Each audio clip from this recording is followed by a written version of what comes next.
दोस्तों आज मैं एक्सप्लेन करने जा रही हूँ वरिशु मूवी को। और अगर वीडियो अच्छी लगे तो वीडियो को लाइक ज़रूर कीजिए और इसी तरह के वीडियो पाने के लिए आप हमारे चैनल को सब्सक्राइब भी कीजिए ताकि आपको इसी तरह के लेटेस्ट मूवी का एक्सप्लेन मिलते रहे। फिल्म की शुरुआत होती है एक बहुत बड़े माइनिंग प्रोजेक्ट से। दरअसल इस माइनिंग प्रोजेक्ट का डील करना बहुत ज़्यादा मुश्किल होता है और इस माइनिंग प्रोजेक्ट के लिए पड़ा हुआ है जयप्रकाश नाम का एक बहुत बड़ा बिजनेसमैन, जिसे लोग जेपी कहकर बुलाते हैं। जेपी ने अपने सभी साथियों से कह दिया है कि इस प्रोजेक्ट के बारे में वो किसी को ना बताए, क्योंकि ये डील किसी भी हालात में उनकी होनी चाहिए। लेकिन देखते ही देखते इस डील के बारे में पूरे शहर को मालूम चल जाता है और आखिर में ये deal Rajendra group of company के नाम हो जाती है, जिसके सीईओ होते हैं राजेंद्र प्रसाद। दरअसल डील को गौतम नाम के आदमी ने राजेंद्र को दिलवाई है, इसलिए राजेंद्र गौतम को अपने घर इनवाइट करता है, जहां पर वो आपस में बात कर रहे होते हैं, जहां पर राजेंद्र प्रसाद गौतम को अपनी फैमिली से मिलवाता है, इसमें कि उसका बड़ा बेटा जय, उसकी पत्नी आरती और उसकी बेटी नेहा होती है और उसके मंझले बेटे का नाम अजय होता है, जिसकी भी शादी हो चुकी है और इसके भी 2 बच्चे हैं। इसके बाद गौतम राजेंद्र जी से उनके छोटे बेटे के बारे में पूछते हैं, तो यहाँ पर राजेंद्र जी उन्हें बताते हैं कि वो हमारे साथ नहीं रहता। अब हमें राजेंद्र जी के छोटे बेटे को दिखाया जाता है, जो कि राजेंद्र जी के साथ नहीं रहता है। इसलिए नहीं रहता क्योंकि वो हमेशा अपनी मनमानी करते हैं, लेकिन विजय अपनी माँ के कांटेक्ट में हमेशा रहता है और हमेशा उनसे बात किया करता है। हालांकि विजय की माँ अपने पति से छुपकर विजय से बात करती है और विजय को घर छोड़े 7 साल हो चुके हैं और वो अब खुद का कुछ करना चाहता है। विजय ने खुद की एक ऐप बनाई थी जिसका नाम है मेक माई फूड, जो कि ट्रेन के यात्रियों के लिए था। तो जो भी व्यक्ति ट्रेन में बैठकर इस ऐप को खोलेगा और खाना ऑर्डर करेगा तो अगले ही स्टेशन पर उसे खाना मिल जाएगा।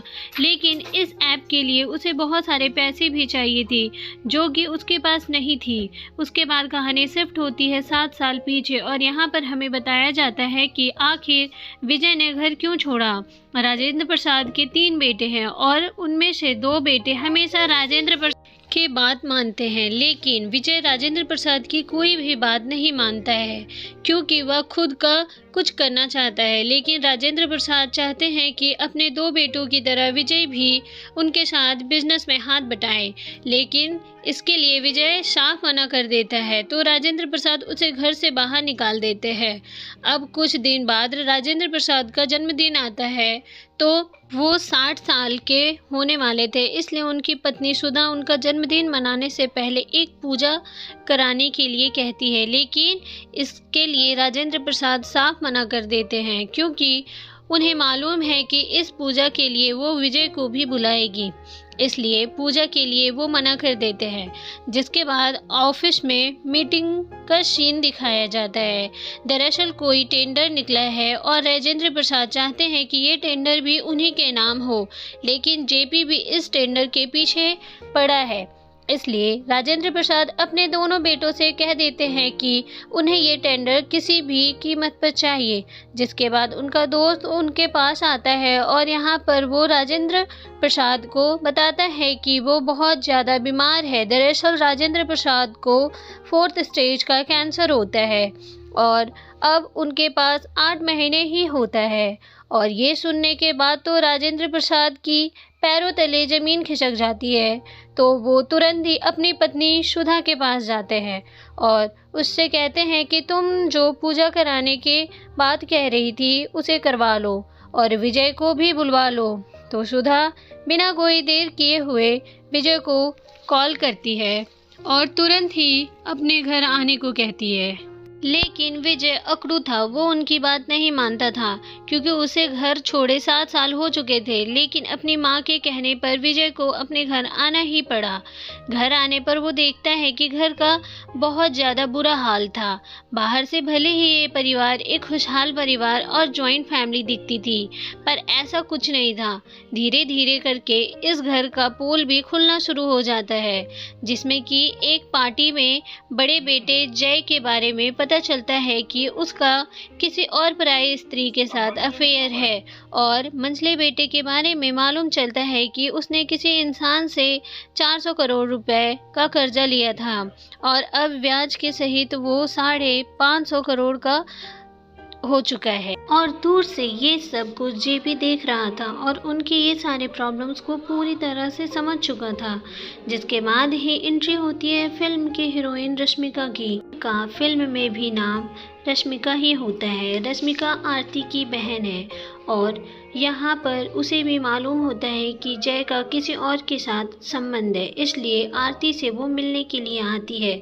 वो यहाँ पर कुछ दिन गुजारती है, जिसके बाद उसकी मुलाकात विजय से होती है और यहाँ पर वो विजय को बताती है कि जब उसकी दीदी और जीजा जी की शादी हो रही थी, उसी दिन से वो विजय को पसंद करती है और यहाँ पर वो उसे अपने प्यार का इजहार भी कर देती है। अब राजेंद्र प्रसाद एक बहुत बड़ी मुश्किल में फंस चुके थे क्योंकि उनके दोनों बेटे ही अपने बिजनेस को संभालने के लायक नहीं थे और इसी चीज़ को लेकर जेपी बहुत ज़्यादा खुश था।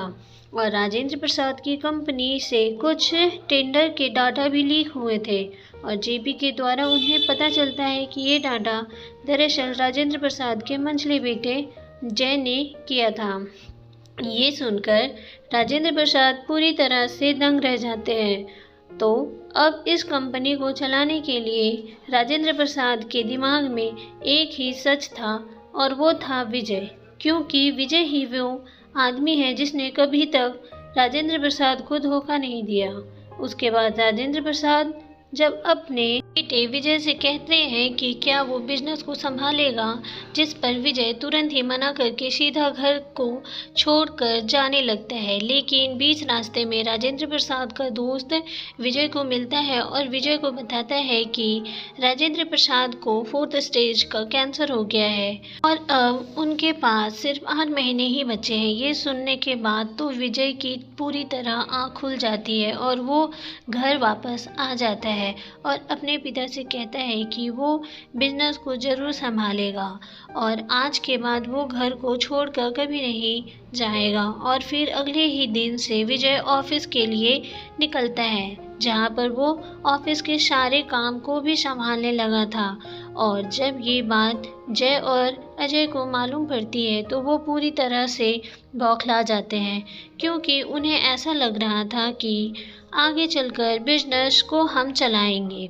लेकिन उनके पिता ने विजय को इस कंपनी का सीईओ बना दिया था, जो कि उन दोनों भाइयों को बिल्कुल भी पसंद नहीं आती। इसलिए वो दोनों अपनी अपनी फैमिली को लेकर इस घर को छोड़कर चले जाते हैं। तो विजय के सीईओ बनने के बाद उसके ऊपर कई सारे हमले होते हैं, लेकिन विजय उन सारे हमलों को चुटकियों में भी सॉल्व करता है। कुछ दिन बाद बोर्ड ऑफ डायरेक्टर की एक मीटिंग होनी थी, जिनके द्वारा इस कंपनी के सीईओ को चुना जाना था और सीईओ बनने का दावेदार जय था, क्योंकि कंपनी के सारे लोग जय की बात माना करते थे और क्योंकि वो इतने सालों से उस कंपनी में काम कर रहा था, इसलिए जय की हर एक बात मानते थे। अब विजय के सामने प्रॉब्लम ये थी कि आखिरकार वो इन सारे लोगों को अपने साइड कैसे करे, और तभी उसके दिमाग में एक आइडिया आता है और मीटिंग में बैठे सारे लोगों की वो पोल खोलना शुरू कर देता है। इसलिए ना चाहते हुए भी उन सबको विजय की बात माननी पड़ती है और अगला सीईओ भी वही बनता है। अब कुछ दिन बाद हमें पता चलता है कि माइनिंग का जो टेंडर राजेंद्र प्रसाद की कंपनी के पास था, उसमें बोर्ड ऑफ डायरेक्टर की एक जगह खाली हो जाती है। इसलिए अब फिर से ये टेंडर निकाले जाने वाला था और इसे पाने के लिए बड़े बड़े बिजनेसमैन भी उतारू हो जाते हैं। जो भी इस टेंडर को लेकर फंडिंग देगा वो टेंडर उसी के नाम होगा। तो इस टेंडर को लेकर जेपी बहुत ज़्यादा खुश था क्योंकि उनके पास फंडिंग थी, क्योंकि इनके पीछे किसी मित्तल नाम के एक आदमी का हाथ था और वो फंडिंग देने के लिए तैयार था। साथ ही हमें एक और बात पता चलती है कि जेपी के साथ जय और अजय भी थे, जो कि अपने पिता के कंपनी के अगेंस्ट थे। तो आगे हम देखते हैं कि ये टेंडर अब जेपी को मिलने वाला था और विदेश से मित्तल आ भी चुका था।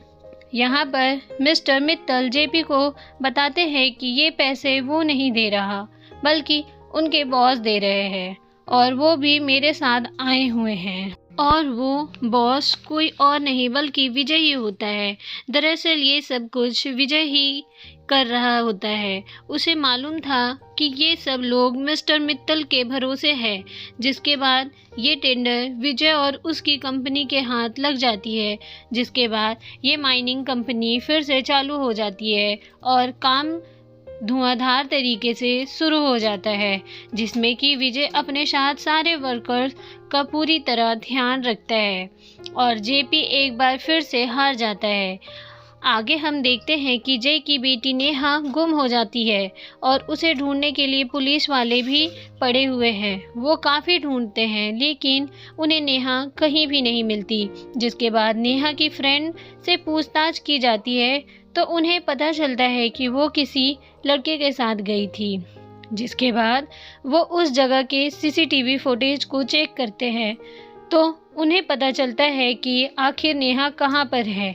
लेकिन पुलिस वाले भी उस जगह पर जाने से डरते हैं क्योंकि वो एक डॉन का इलाका है। लेकिन विजय वहाँ पर निडर होकर पहुँच जाता है और उन सभी को मारकर नेहा को बचा लेता है। नेहा को सही सलामत बचा के लाने के बाद अब जय की पूरी तरह से आँख खुल जाती है। यहाँ पर विजय उनसे कहता है कि 14 साल की लड़की तुम्हारी गायब हो गई थी, इसलिए तुम इतने चिंता में हो गए थे, लेकिन तुम्हारे पिता को आज तुम्हारी ज़रूरत है और आज तुम गायब हो रहे हो तो उन्हें कैसा महसूस हो रहा होगा। अब आगे में पता चलता है कि राजेंद्र प्रसाद को खून की उल्टी हुई है और वो हॉस्पिटल में एडमिट है और उनकी आखिरी इच्छा होती है कि मेरे परिवार के सारे लोग सभी साथ में रहे और मिलजुल कर खुश रहे। ये सुनने के बाद विजय तुरंत ही अजय के पास जाता है और उसे बताता है कि उनके पिता को 4th स्टेज का कैंसर है और अब उनके पास कुछ ही दिन है। लेकिन इन सारी बातों पर अजय पर कोई भी प्रभाव नहीं पड़ता, इसलिए विजय उसे अपनी कंपनी से निकाल देता है। अब जेपी को पता होता है कि अजय के पास कंपनी के कुछ शेयर्स पड़े हुए होते हैं, इसलिए जेपी उसे उन शेयर्स को खरीदने की बात करता है, लेकिन अजय उन शेयर्स को बेचने से साफ मना कर देता है। तो जेपी के गुंडे उसे मारने लगते हैं और ज़बरदस्ती साइन लेते लगते हैं। तभी यहाँ पर एंट्री होती है विजय की और विजय यहाँ पर उन सारे लोगों को बहुत ही मारता है क्योंकि अब ये मैटर फैमिली मैटर बन चुका था। जिसके बाद वो जेपी से कहता है कि लालच की ज़िंदगी से सुकून की मौत बेहतर है। वो कहता है कि ये ज़िंदगी हार जीत के लिए नहीं बनी है, अगर जीतना ही है तो किसी के दिल को जीतो। जिसके बाद विजय की पूरी फैमिली साथ हो जाती है और सभी लोग मिलजुल कर साथ रहने लगते हैं और यही राजेंद्र प्रसाद की आखिरी ख्वाहिश भी थी। और आगे जाकर हम देखते हैं कि राजेंद्र प्रसाद की कुछ दिनों के बाद मृत्यु हो जाती है। यही मूवी का एंड हो जाता है।